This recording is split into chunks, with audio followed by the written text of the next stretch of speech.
We are those guys. You see these guys over there? Well, what about those guys? I'm Alex Hardy, joined as always, former 10-year NFL safety Nick Ferguson. What's going on, Nick? We are wrapped up now with 12 weeks, right? Week 12 is done. Monday Night Football. We're coming off the Carolina Panthers traveling to Santa Clara, and the 49ers win 20-9. We'll call this the Christian McCaffrey game, Yeah. getting into how incredible he was. But first, Nick, what's going on, my man? Your Niners won. My Niners.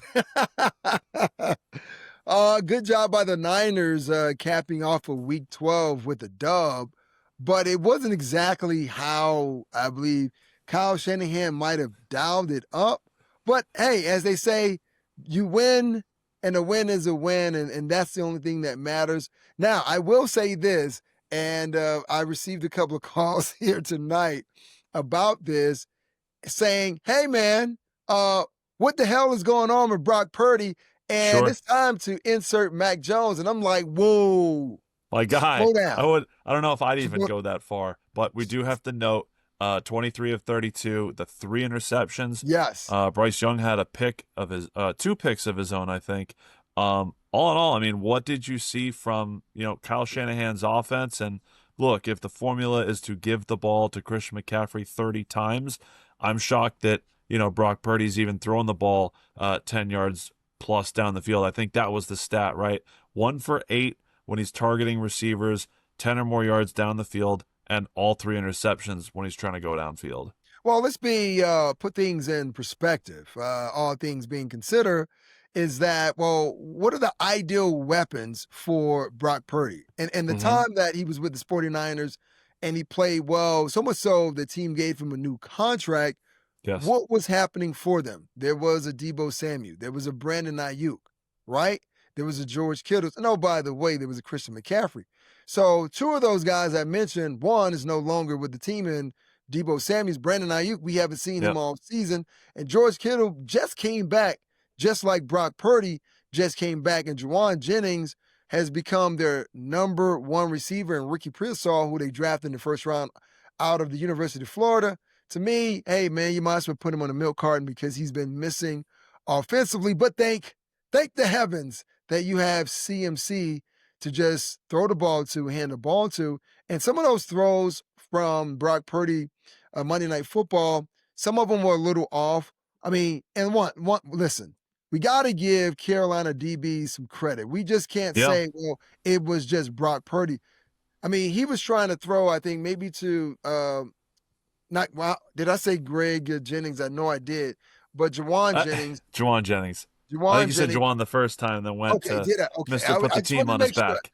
Yeah, I wanted to make sure I wasn't losing my mind. But Juwan Jennings looked like he was trying to sit down in the hole, but the DB came from left to right, reading Brock Purdy, jumped right on it. Sometimes that happens, man. Some of the times those guys watch film, but in Brock Purdy's case, you want to get that ball out sooner opposed to later. There was another takeaway, I think it was going to Ricky Pearsall in the end zone, but the DB did a great job just out jumping him for the ball. So those things happen, but it's not a time, Alex, to call for Mac Jones. Miss me with that. If you say so. I mean, shout out, you mentioned one of J.C. Horn's 2 picks. He ends up leaving this game with a concussion, with just football is just this cruel sport where you're having a great game. You as a corner keeping your team in this game despite how lackluster the offense has been, and just take a rough hit that ultimately knocks you out. I think the formula here is that, look, if the 49ers offense needed a spark, that would require the Carolina Panthers to actually do something offensively. They get a late touchdown in the second half. Tetaroa McMillan looking every part worth the high draft capital, the top 10 selection that they used on him. Again, 2 catches, 35 yards, but the 29-yard TD where he gets open out wide and cutting down the middle of the field. He's been able to line up all over the field, which I've been excited about because we're seeing a healthy Jalen Coker. We're seeing a healthy Xavier Legette, and just putting McMillan in different spots on the field allows the Panthers to exploit opposing defenses as best that they can, especially playing out of the slot. As banged up as the Niners had been, their secondary has held up well as opposed to, that pass rush, those linebackers led by Fred Warner. But that was the interesting thing for me, kind of transitioning to Carolina, is that Bryce Young, as well as he had played against the Atlanta Falcons, he comes back a week later and Canales has him bootlegging a lot, kind of running away from a 49ers pass rush that without Nick Bosa, without the first round rookie Mykel Williams, Bryce Huff did come back, but it seemed like the Panthers were afraid of a Niners pass rush that really hadn't been getting home at any point in the season after losing Bosa. Well, I'm sure Dave Canales was very fond of Robert Saleh and his defense, regardless of which guys are in the lineup or not. They are one of the better teams in the league, even though they're not that young. Oh, they are that young, excuse me, as far as getting pressure and simulated pressure at that. I thought there was, there wasn't anything wrong with the game plan because I saw Bryce Young a couple of times look like he was dead to rights for a sack and eyes in the back of his head comes out the back door to extend the play and pick up some yardage. So he did a great job on that part. But here's the thing with the league, man. You can't be too high, you can't be too low. When we look around the league at every team and every quarterback, we've seen struggles from the top tier quarterbacks, Yep. from the mid-level to bottom quarterbacks. So this is a year where we're looking at defensive units getting that much better, but we're also seeing offensive struggles and a lot of them. And just like I told you about Brock Purdy and a limited amount of skill players, I would say the same thing could be said for that of, Bryce Young. I mean, you talk about Ted McMillan, you have that him and Leggett, but still, you don't have a tight end that can really threaten Yeah. down the middle. You have a run game. So trying to put all of that together is somewhat of a conundrum from Dave Canales. But I felt as though this was a great game plan, and both defensive units play well. That they did. The Panthers wanted to get a lead and then run that football. As great as Rico Dowdle has been, it's just hard to do that when, the Niners went wire to wire here. The Bryce Young thing for me, just as we go back to the rest of Sunday, before we do though, Bryce Young 8-26 against 30 other National Football League teams, 4-1 in his career against the Atlanta Falcons. Maybe there's something to it. It's just, you can't play Atlanta every single week if you're Bryce Young and the Carolina Panthers. As strong as the Niners look, 8-4, despite all of their injuries, we saw some inspired play, frankly, out of the entire NFC West. The Rams absolutely taking care of the Buccaneers on Sunday Night Football. The Seahawks, keeping Tennessee a little bit close, but I digress. The NFC looks great. The West is leading the charge, and you could say the same thing for the AFC West. Why don't we go back to Kansas City and Indianapolis? The Chiefs in action with your Broncos and the Chargers off last week. However, the Chiefs gaining ground, keeping their season alive. 23-20, the final in overtime against now an 8-3 Indianapolis. Yeah, you know what? That was a game that I'm sure, Shane Steichen, looking back at it, both he and Dan Jones are going to say, well, we let that one slip through our hands. We had an opportunity to eliminate the Kansas City Chiefs from the playoffs and totally crush them and their hopes at home, but they didn't. That didn't work. And it didn't happen, obviously. When the game went into overtime, I'm just like, okay, well, the odds-on favorite goes to the home team because we know how these things play out in Arrowhead, and we know how, I would say then, the officials kind of officiate the game. But that wasn't a game where I would say that there was a lot of interference by the officials, and there were certain calls that went towards Kansas City. But I was just looking for them an efficiency standpoint.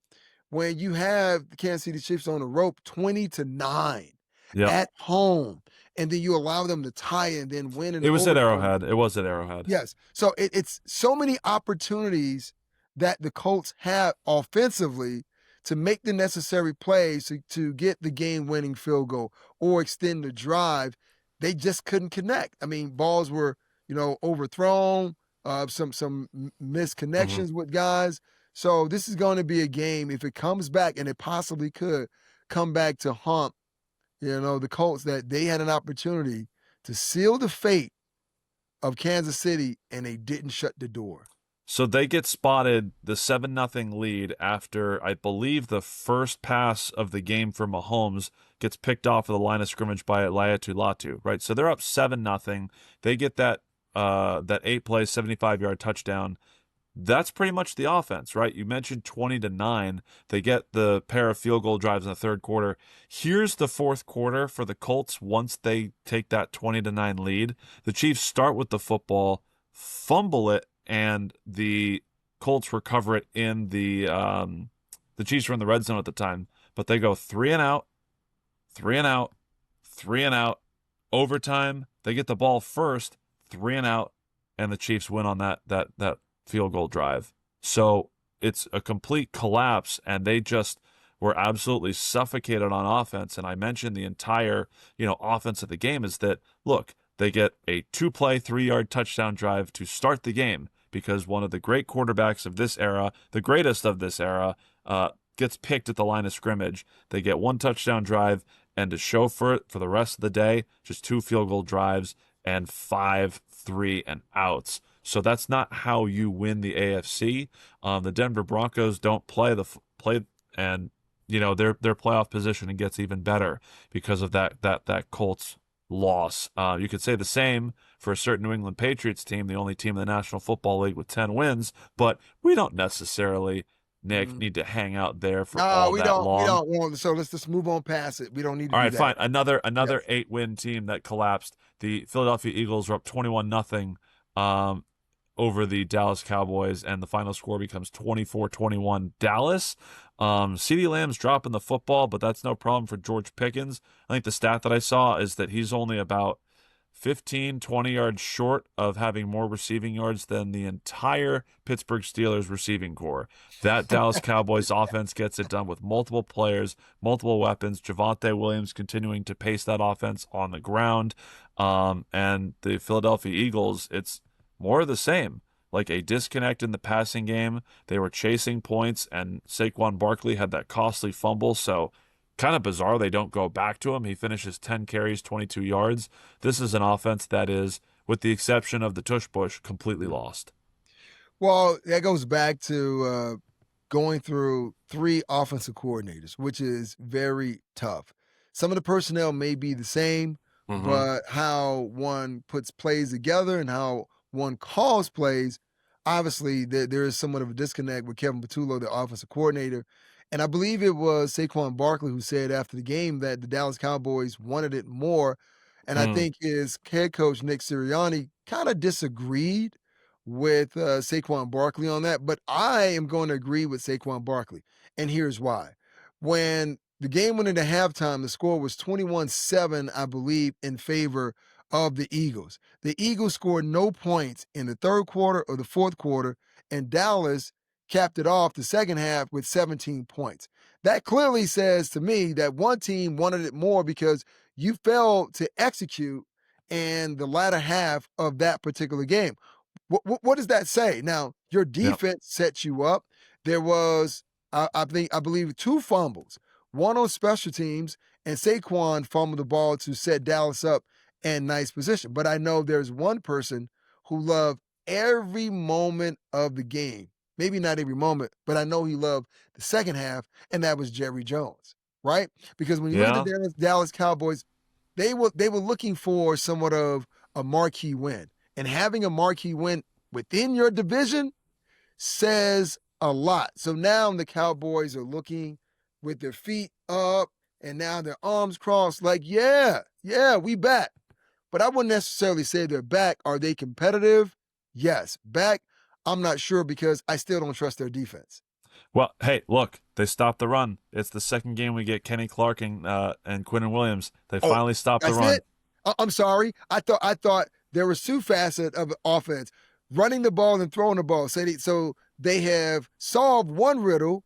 Meanwhile, the other conundrum, well, you know what? That's a toss-up. What you're saying is they needed to apply more pressure on Jalen Hurts, who had a season-high 289 yards and 39 pass attempts in that win? Is that what they need to do?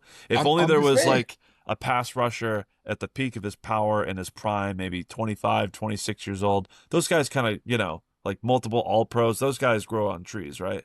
No, they don't. But at the same time, It's I mean, look, I know it's rhetorical, but at the same time, look, if you want to play in the playoffs, which obviously that's where Jerry wants his team, how successful are you going to be? And we've seen these Cowboys get into the playoffs, and it was an early exit, right? So Yep. you're going to need to be able to stop teams when you want to, or it's going to be an all-out assault on who can score or who can get to 50 the quickest. But with CeeDee Lamb dropping passes, well, that's going to be tough too. Well, we'll get to again these two teams that are embattled that got these emotional victories on Sunday with the quick turnaround because the Dallas Cowboys host the Kansas City Chiefs. We'll hit that triple header for Thanksgiving. I think that'd be fun to do.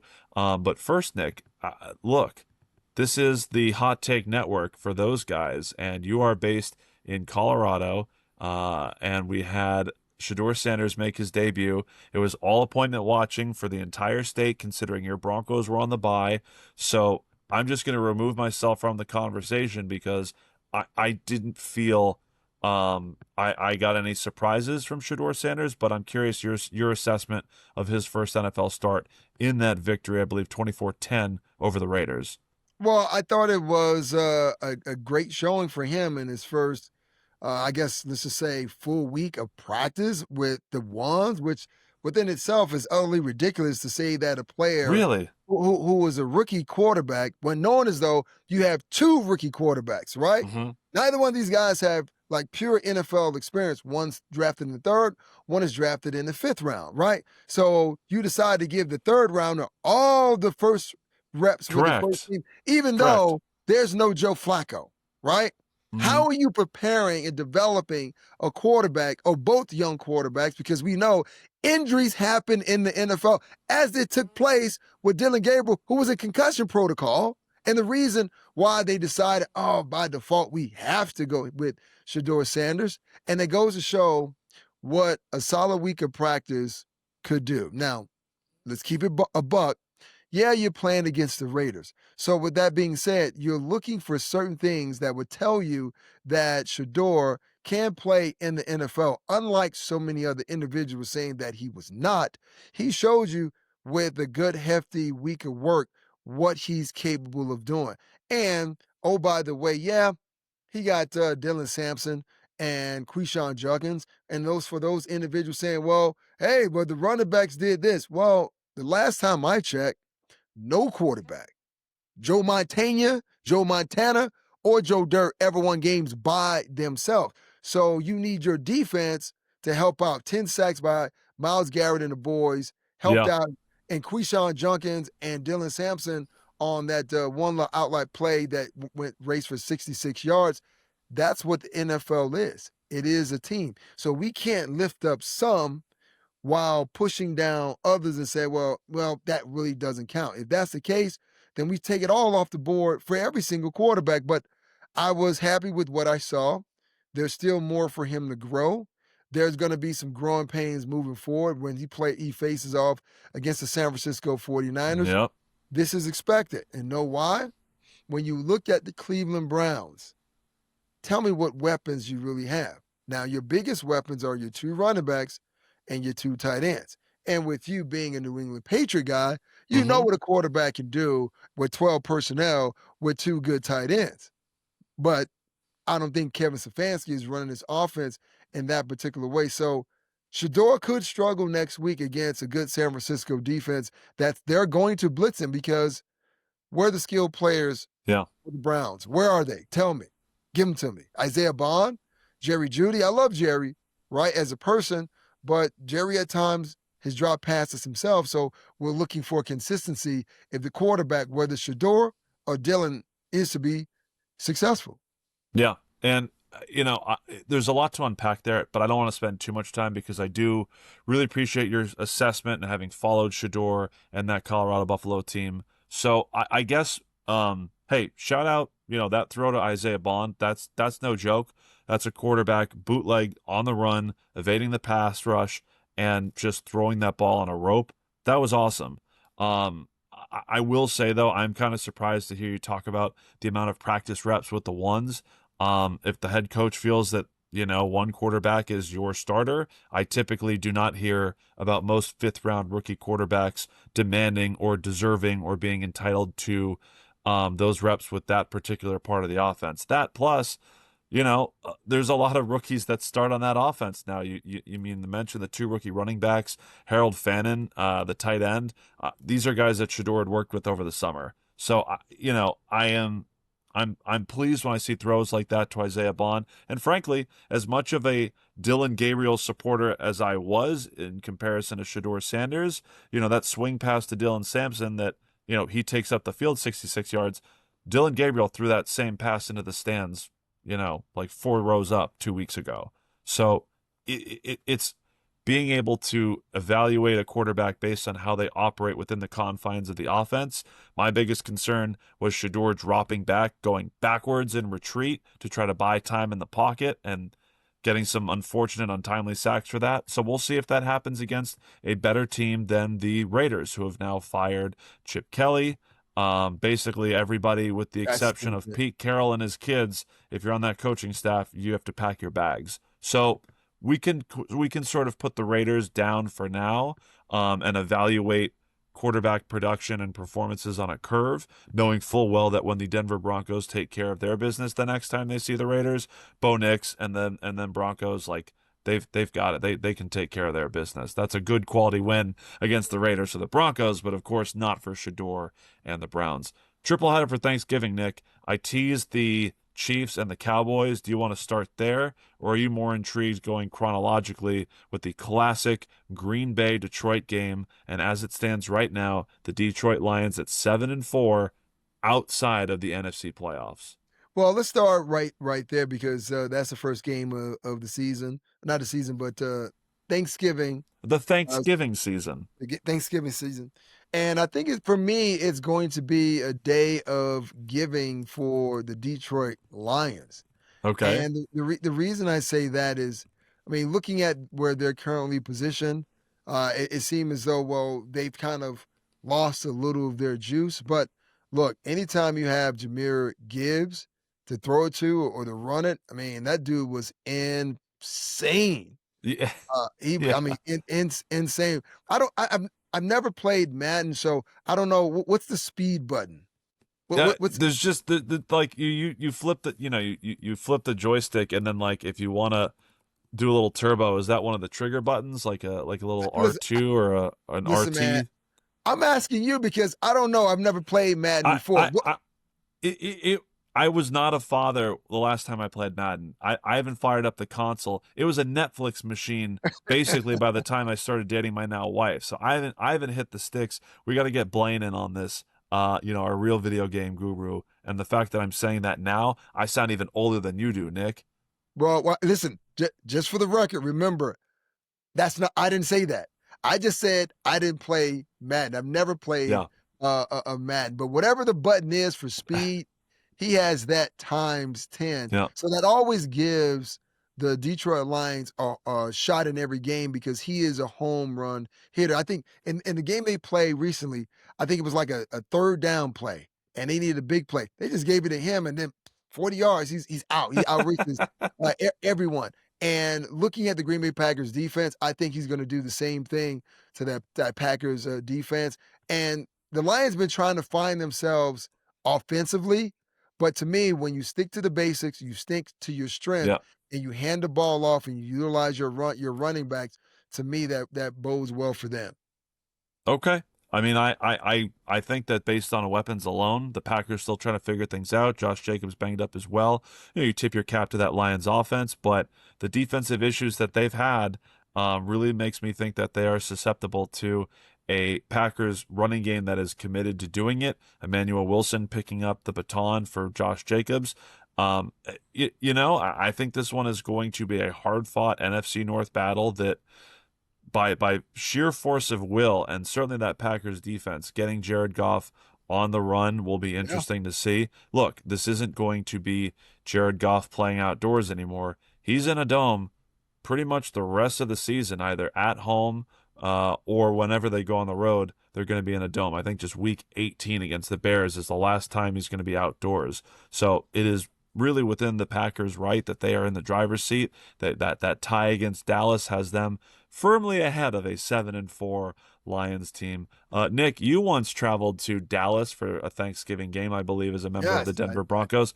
yes. Super disappointed. I was hoping at first it was 2001 when Creed performed the halftime show, but you were there a few years later in '05. Do you give the Kansas City Chiefs as good of a chance as you had when you went into Dallas in 2005 and beat them in overtime? Do you want to Of talk about course. I mean, 2005? Or you want to talk about these Chiefs? well, listen, I mean, of course, I give them a fighting chance. They were able to come back at home against the Colts and win in overtime. Now, this task is going to be rather tall for them because we talked about George Pickens. And I don't know this for sure, but Right? I'm expecting CeeDee Lamb, he's going to do a better job hauling in passes from Dak Prescott. But when you look at this team offensively, I mean, the win against the Eagles gave the Dallas Cowboys a lot of confidence that they can win a game on Thanksgiving and they can beat the Kansas City Chiefs because let's be totally honest. These are not the same Kansas City Chiefs from 5 years ago. Everyone looks at the Kansas City Chiefs like, and they circle it like, that's a Yeah. game where we can win. Usually it's like, we're not sure, whatever. But that's the way they feel because you still got Jake Ferguson, CeeDee Lamb, you got Pickens, and you Yeah. mentioned Javonte Williams has run the ball pretty well. And that's the one thing that Kansas City hasn't done this well this season, even with a healthy Isaiah Pacheco, is Yeah. run the ball. So I'm Yeah. going to give the nod to Dallas, keeping the momentum moving forward.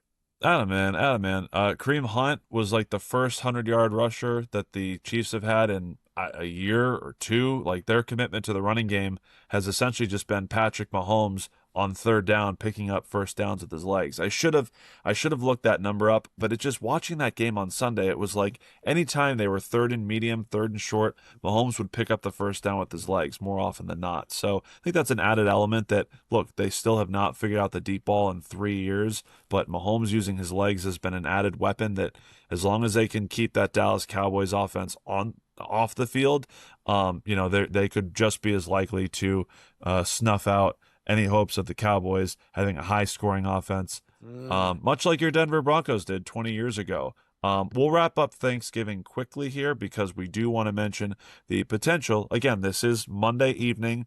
All signs point to Joe Burrow returning for a 3-8 Cincinnati Bengals team, going on the road to Baltimore, who at 6-5 just took over the AFC North. Meanwhile, Pittsburgh was 5-1, Baltimore 1-5, and yet here we are. Like Baltimore is firmly in the driver's seat, Yes, sir. and they get a Joe Burrow who is busted up, and a Jamar Chase coming off suspension. T. Higgins already ruled out for this one, but Baltimore's defense in its own right has had their struggles. Well, yeah, Baltimore defense has had their struggle, and at times Lamar Jackson and the Baltimore Ravens offense have seen their fair share of trouble. But in this case, I'm going to lean heavily towards the Baltimore Ravens. I know it's a defensive game, divisional game, and usually in those divisional games, it's like, well, it's anyone's game. But with the fact that Joe Flacco's done a decent job, and I don't think that Joe Burrow is going to come back. My Okay. thing, my thing is, why So we would get you? the Flacco revenge game. I'm into Yeah, that, Nick. well, maybe that may be the case. And once again, I look at Flacco not being able to move the ball down the field and not having a healthy T. Higgins. That's going to impact him in Yeah.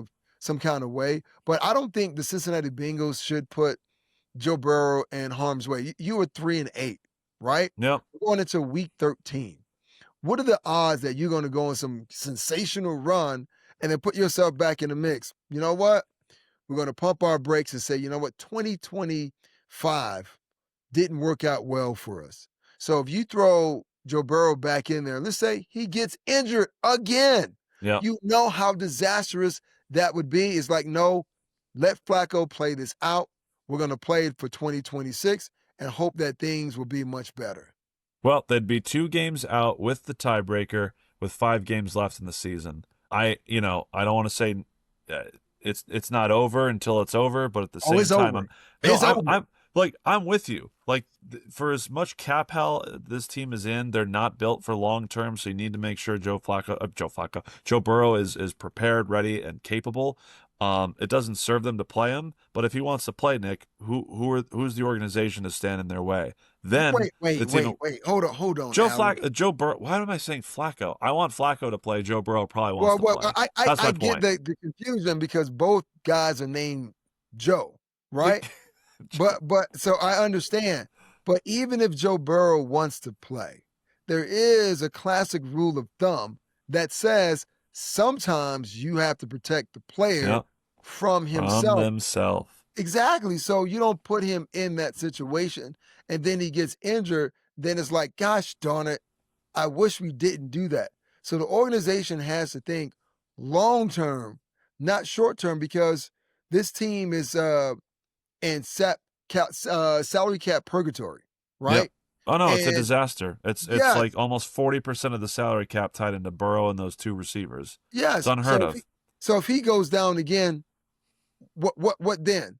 What then? So they need to think. They're right where they are now, 3-8. Well, once again, think about the future. I know right now it seems as though, well, no, we're not out of it. The season is still going. There's a chance. Well, there's not a snowball chance in hell that somehow the Bengals are going to flip things like the Baltimore Ravens have done. I don't have confidence in them. They could Uh-huh. prove me wrong, but what say you?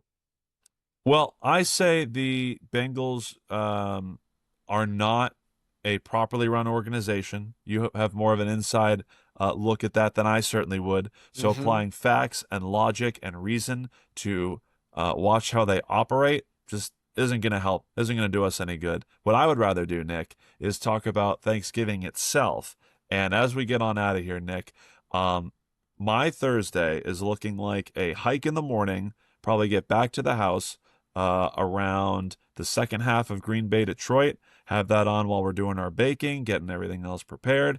And we're sitting down to dinner before Cincinnati and Baltimore kicks off. Tell me what your Thanksgiving's looking like with you and the family.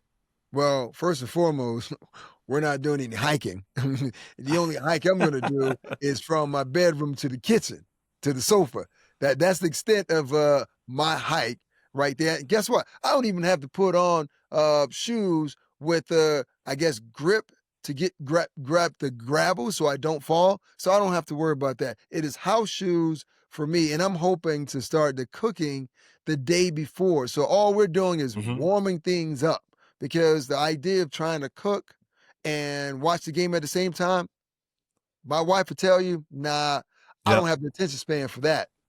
We got certain things we start the night before. Got to do the bird day of. You got to do, there's a handful of Why? things that Why you got to do the day of? it's just how it works, Nick. What? It's fine fresh, it's fine leftover. You just Nick, there's too many things to just leave for the day before.